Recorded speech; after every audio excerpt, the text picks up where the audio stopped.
On the morning of June 10, 1990, British Airways Flight 5390 climbed into the skies above England, a routine journey to Malaga, carrying 81 souls. But just 20 minutes after takeoff, at 23,000 feet, an ear-splitting explosion tore through the cockpit. In an instant, the captain was ripped from his seat, his body violently sucked halfway out of the windshield, dangling against the roaring slipstream as the co-pilot fought to keep control of the jet, and the crew clung to his legs with their bare hands. For 20 minutes they held on, praying for a miracle. But what investigators later uncovered was even more shocking than the scene itself. Welcome to Sky Investigations, where every crack in the fuselage tells a story. And that was only the beginning. Case number 1. British Airways. Flight 5390. British Airways Flight 5390. On the morning of June 10, 1990, Birmingham Airport in the United Kingdom was buzzing with the usual weekend traffic. Among the departing flights was British Airways Flight 5390, a routine service to Malaga, Spain. The aircraft was a BAC-111, a short-haul jet that had served European skies reliably for decades. On board were 87 souls, 81 passengers, and 6 crew members, many looking forward to a holiday in Spain. At the controls sat Captain Tim Lancaster, a respected and seasoned aviator.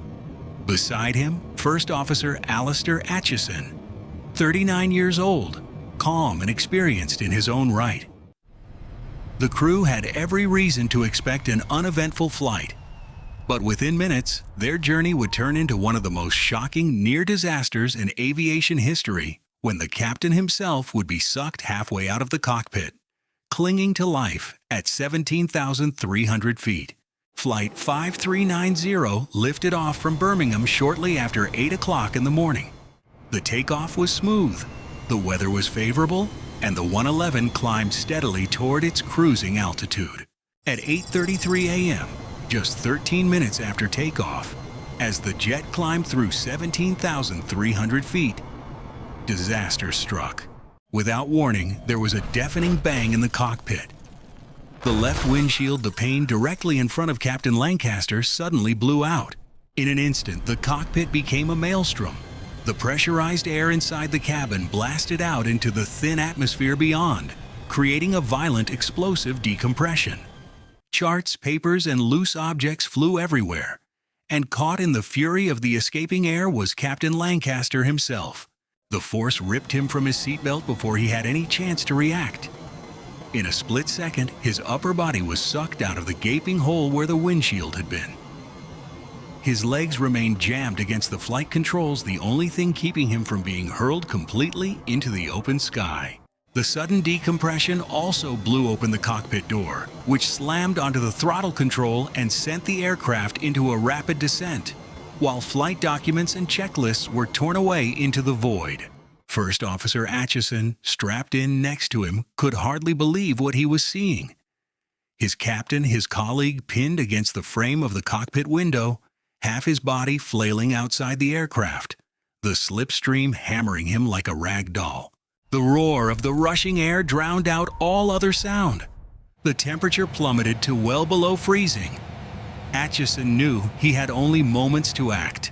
Instinctively, he grabbed the controls, disengaged the autopilot, and pushed the aircraft into a descent. By dropping altitude, he could restore breathable air pressure inside the cabin and reduce the decompression forces. Meanwhile, the cabin crew had raced to the cockpit after hearing the explosion. Lead steward Nigel Ogden was the first through the door, and what he saw was horrifying. Lancaster's torso was plastered to the outside of the cockpit, his face and arms whipped by the 500-kilometer-per-hour winds. Ogden didn't hesitate. He lunged forward and wrapped his arms around the captain's waist, clinging with all his strength. The slipstream was so powerful it nearly pulled Ogden out as well. His arms and face were battered by the icy gale, his muscles screaming with fatigue. But he knew, if he let go, the captain would be gone. Other crew members rushed in, taking turns to anchor Ogden as he held on. For the next 20 minutes, Lancaster dangled outside the jet at 23,000 feet, his life hanging quite literally in the hands of his crew. Inside the cockpit, First Officer Atchison was fighting a different battle. The decompression had blown open the cockpit door, making communication with the cabin almost impossible. His instrument panel was damaged. His colleague was pinned against the controls, his body causing the aircraft to pitch and roll unpredictably. Yet Atchison remained remarkably composed. He radioed air traffic control, declaring an emergency, and set course for the nearest suitable airport, Southampton. The noise was deafening. His oxygen mask had been ripped away in the initial blast, and the freezing wind clawed at his face. But his training and his determination carried him through. Behind him, the crew still clung to the captain, convinced at times that he was already dead. His face was pale, his eyes closed, his body bloodied from slamming against the fuselage. But they refused to let go.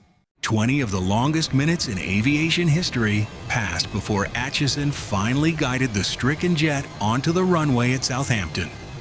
Despite the chaos, his landing was flawless.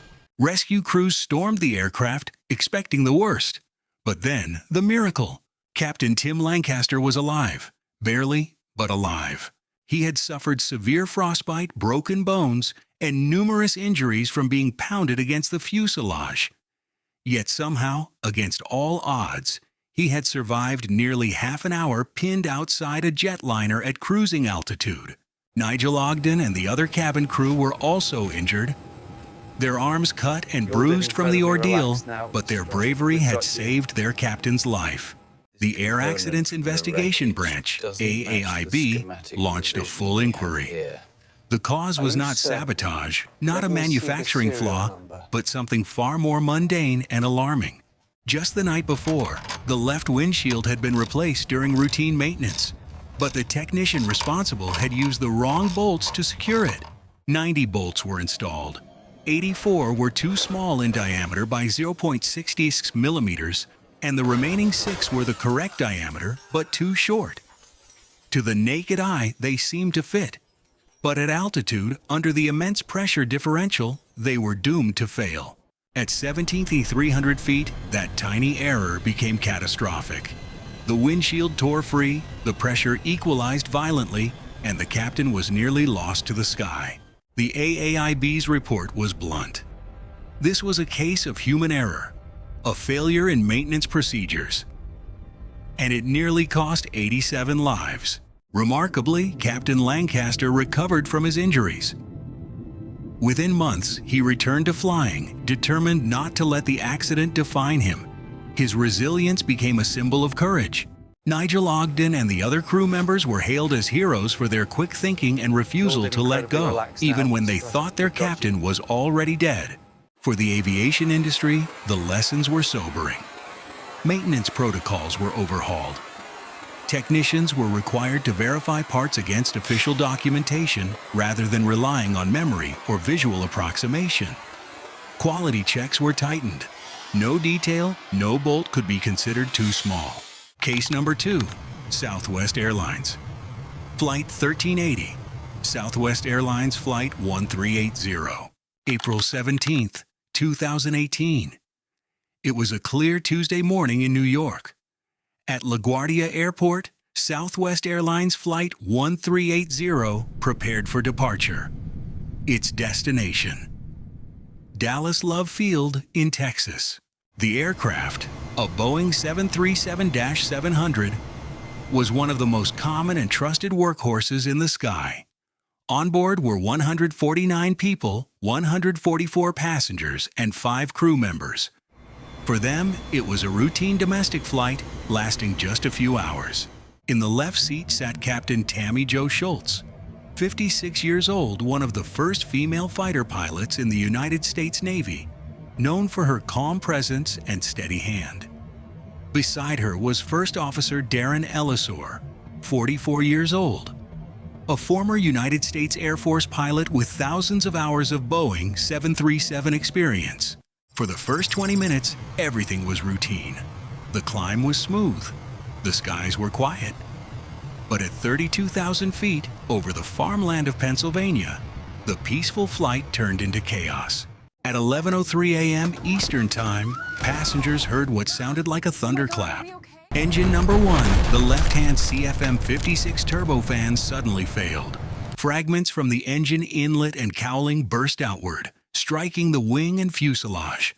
One large fragment smashed into a window at row 14, causing explosive depressurization. The deafening roar of decompression filled the plane.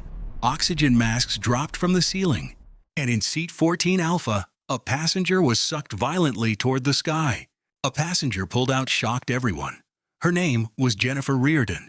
A 43-year-old mother of 2, Jennifer was an executive at Wells Fargo, beloved by her family, friends, and community in Albuquerque, New Mexico. She was flying home after a business trip.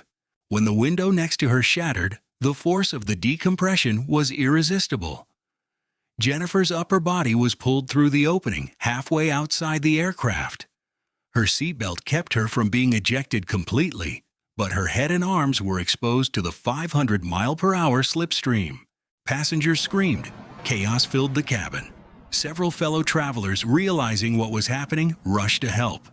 They grabbed her arms, her clothing, and anything they could hold, trying desperately to pull her back in. The suction was so strong, it nearly dragged others toward the broken window. After a terrifying struggle, they managed to wrestle Jennifer's body back into the cabin, but she was gravely injured. Her face and torso battered by the rushing wind, her oxygen deprived. A doctor and nurse on board immediately began CPR. For the remainder of the descent, they worked tirelessly, but it was too late. Jennifer Reardon had suffered fatal blunt force trauma to the head, neck, and torso, and she died before the jet could reach the ground. She would be the only fatality, but her story would haunt aviation forever. Back in the cockpit, Captain Schultz and First Officer Ellisor were dealing with a nightmare. Warning lights flashed. The left engine was destroyed.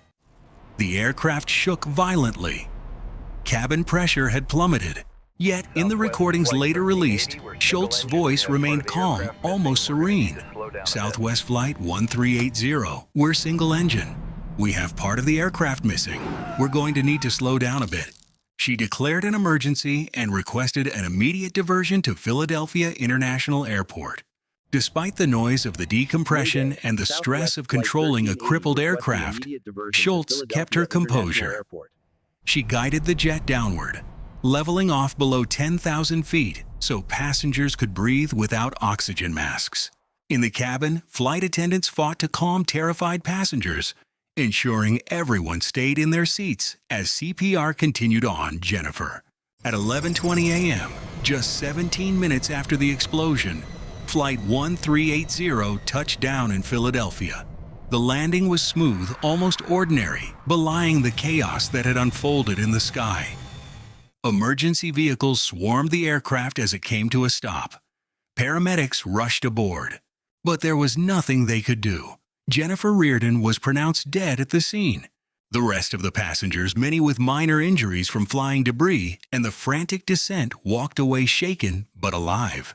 For many, survival was thanks to the calm leadership of Captain Schultz, whose naval training and combat experience had prepared her for a moment like this.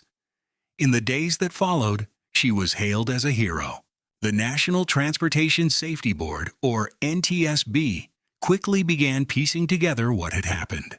Investigators found that fan blade number 13 inside the left engine had fractured near its hub. The cause? Low-cycle metal fatigue. Over years of use, microscopic cracks had formed deep inside the titanium blade, invisible to the naked eye and missed during previous inspections.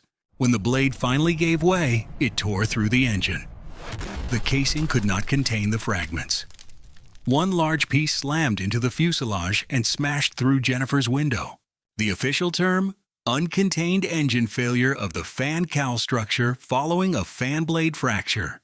The NTSB's final report, issued in 2019, concluded that the design of the engine cowling made it vulnerable to this kind of secondary damage.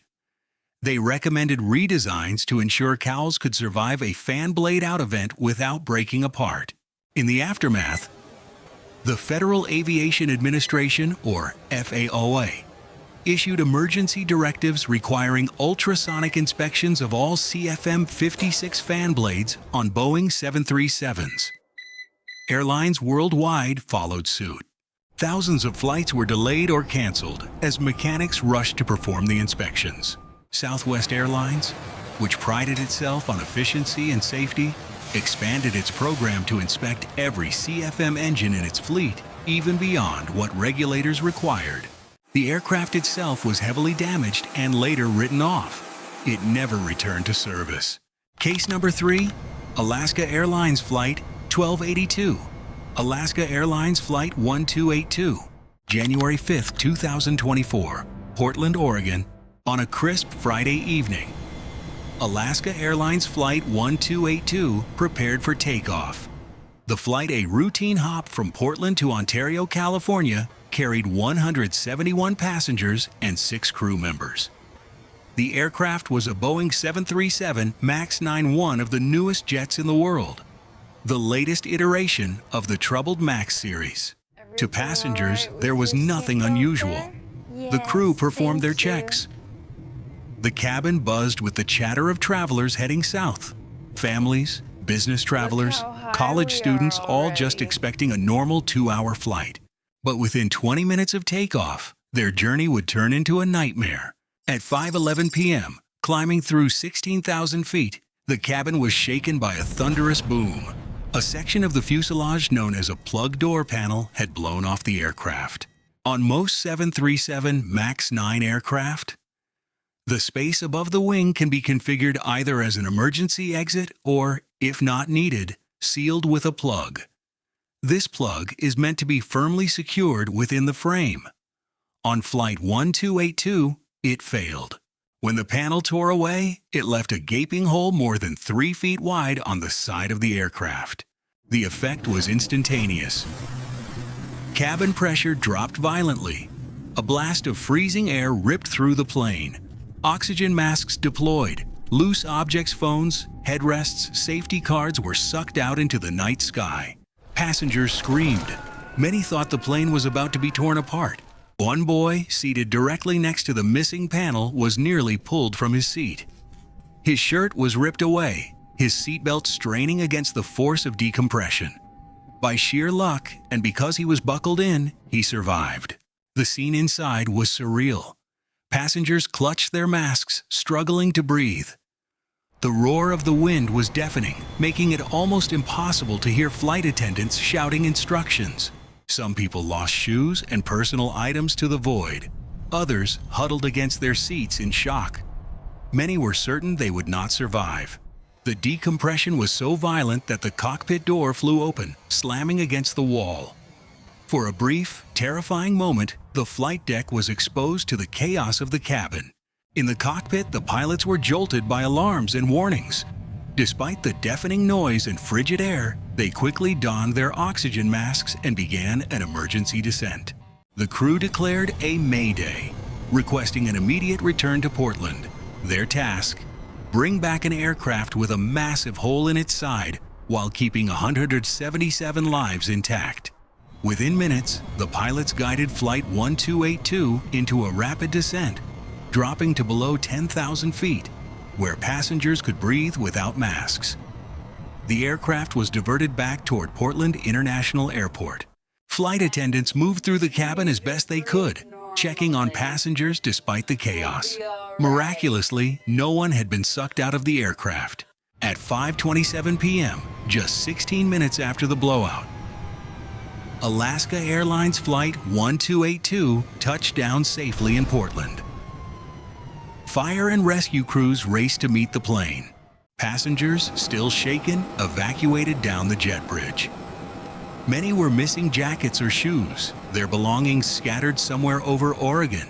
Against all odds, there were no fatalities and no serious injuries. But the images of a gaping hole in the fuselage, a yawning void where passengers had been sitting moments earlier, spread instantly across the world. Within hours, the National Transportation Safety Board, NTSB, had launched an investigation. The missing door plug was later found in a teacher's backyard near Portland, remarkably intact. Early findings suggested that the panel may not have been properly secured during assembly. Some bolts or fittings designed to hold it in place might have been missing or incorrectly installed. Attention quickly turned to Boeing, the aircraft manufacturer, and Spirit Aerosystems, the supplier responsible for building the fuselage section. While the investigation is still ongoing, early evidence pointed to possible lapses in quality control, the kind of mistakes that should never happen in modern aircraft manufacturing. For Boeing, it was a devastating blow. The timing could not have been worse. Boeing was still recovering from the reputational collapse of the 737 MAX 8, grounded worldwide after 2 fatal crashes in 2018 and 2019. The MAX brand was only just beginning to regain passenger trust. And now, with Flight 1282, the nightmare returned. Images of the missing panel flooded social media. Passengers shared harrowing videos of the hole in the fuselage, the howling wind, the dangling oxygen masks. The public reaction was immediate. If a brand new aircraft could lose part of its body mid-flight, how safe was the MAX at all? The FAA responded within days, grounding more than 170 Boeing 737 MAX 9s in the United States. Airlines around the world followed suit. Inspections revealed that several other aircraft had issues with their door plug panels. The problem was not isolated. For passengers, the fear was visceral. For regulators, the trust in Boeing was shattered once more. What made Flight 1282 particularly chilling was how close it came to mass tragedy. If the panel had blown off at cruising altitude, the decompression would have been even more violent. Passengers not wearing seatbelts could have been pulled from their seats and sucked into the night sky.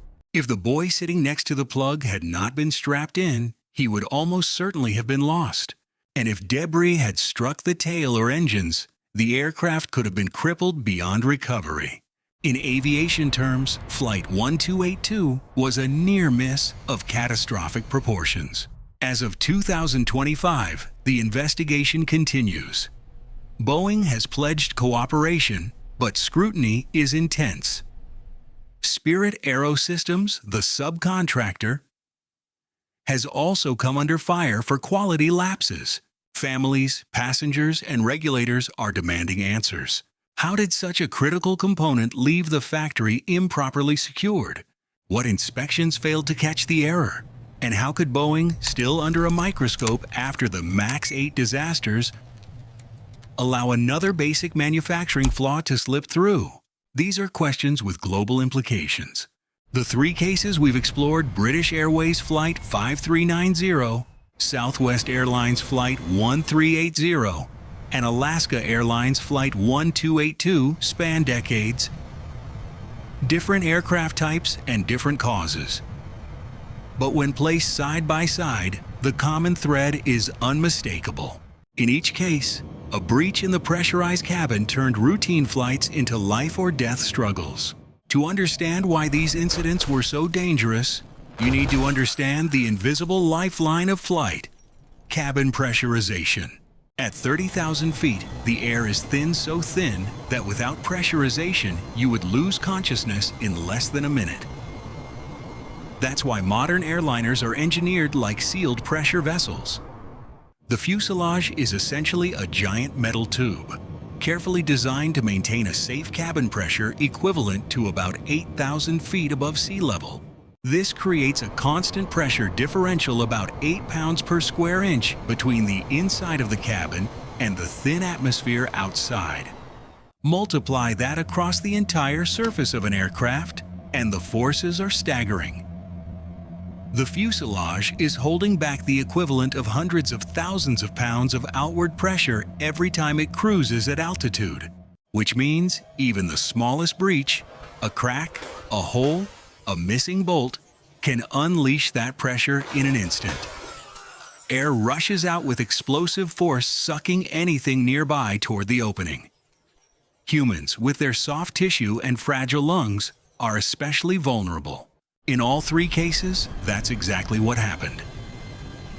The captain of BA 5390, Jennifer Reardon, on Southwest Flight 1380, and the young boy seated by the panel on Alaska, Flight 1282, all were subjected to the merciless laws of physics.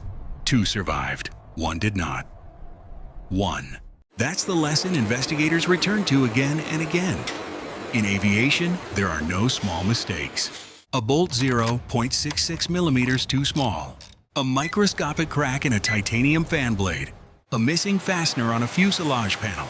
Each of these may seem trivial in isolation, but in flight at altitude, they can escalate into disasters in seconds. The systems that keep us alive in the sky are robust, redundant, and tested to extremes. But they depend absolutely on perfection in maintenance, manufacturing, and inspection. When that chain breaks even once, the results can be catastrophic. Each case forced the aviation industry to confront uncomfortable truths and change its practices. After BA 5390, maintenance protocols were overhauled. Mechanics could no longer rely on eyeballing parts. Every component had to be verified against official documentation. Inspections became stricter, accountability sharper. After Southwest Flight 1380, the FAA ordered immediate ultrasonic inspections of CFM56 fan blades across the U.S. fleet. Airlines grounded planes, canceled flights, and pulled engines apart to find the invisible cracks that might trigger the next accident. After Alaska Flight 1282, regulators acted within days. The FAA grounded more than 170 MX-9s worldwide. Airlines were forced to check every single door plug panel. The incident reignited global scrutiny on Boeing and its suppliers, already bruised from the MAX 8 tragedies. In each case, the response was fast and sweeping, but only after lives were endangered.